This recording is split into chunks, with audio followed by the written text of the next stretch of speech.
സുഹൃത്തുക്കളെ, ഞാൻ ഹംസ കേരള സ്റ്റോർ മഞ്ചേരി. ഞാൻ നിങ്ങളോട് പറയാൻ വന്നിരിക്കുന്നത് ബ്രിക്ക് ക്ലാഡിംഗ് ടൈൽസുകളെ കുറിച്ചിട്ടുള്ളതാണ്.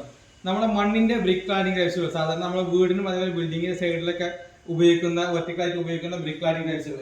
ഇത് വിവിധ റേഞ്ചുകളിലാണ് നമ്മൾ സാധാരണ നാട്ടിലേക്ക് വന്നുകൊണ്ടിരിക്കുന്നത്. നമ്മുടെ കേരളത്തിൽ ഉണ്ടാക്കുന്നതുണ്ട്, അതേപോലെ കർണാടകത്തിൽ നിന്ന് വരുന്നുണ്ട്, ഗുജറാത്തിൽ നിന്ന് വരുന്നുണ്ട്, ഒരു ചൈനയിൽ നിന്ന് വരുന്നുണ്ട്, വിയറ്റ്നാമിൽ നിന്ന് വരുന്നുണ്ട്. ഇതിന്റെ മെയിൻ ആയിട്ടുള്ള വ്യത്യാസം എന്താണെന്ന് വരും നിങ്ങൾ കാണിച്ചു തരാം. 1 സെക്കൻഡ്. ഇതിന്റെ ക്വാളിറ്റി നോക്കുമ്പോൾ നമ്മൾ ശ്രദ്ധിക്കേണ്ട കാര്യം എന്താ വെച്ചാൽ ഇത് എത്രത്തോളം വെള്ളം കുടിക്കുന്നു എന്നുള്ളതാണ് നോക്കേണ്ടത്.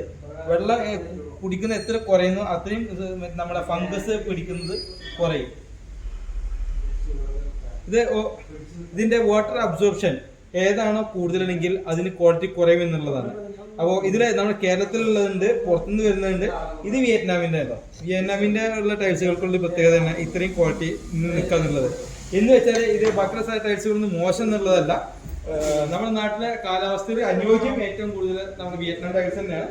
എന്നാൽ അതിനോടൊപ്പം തന്നെ നിൽക്കുന്ന ഗുജറാത്തിന്റെ ടൈൽസുകളുണ്ട്. ഗുജറാത്തിൽ നിന്ന് വരുന്ന നല്ല ടൈൽസുകൾക്കും നമുക്ക് ഇതേപോലെ തന്നെ അത്ര തന്നെ വെള്ളം കുടിക്കുന്നില്ല, ഇതേപോലെ നിൽക്കും.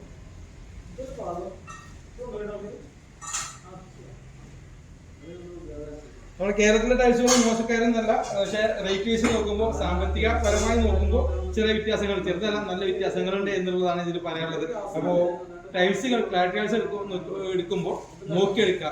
പരമാവധി വെള്ളം കുറച്ച് കുടിക്കുന്ന ടൈൽസുകളാണ് എപ്പോഴും നമുക്ക് ഉപയോഗിക്കാൻ ബെസ്റ്റ്. ഓക്കെ.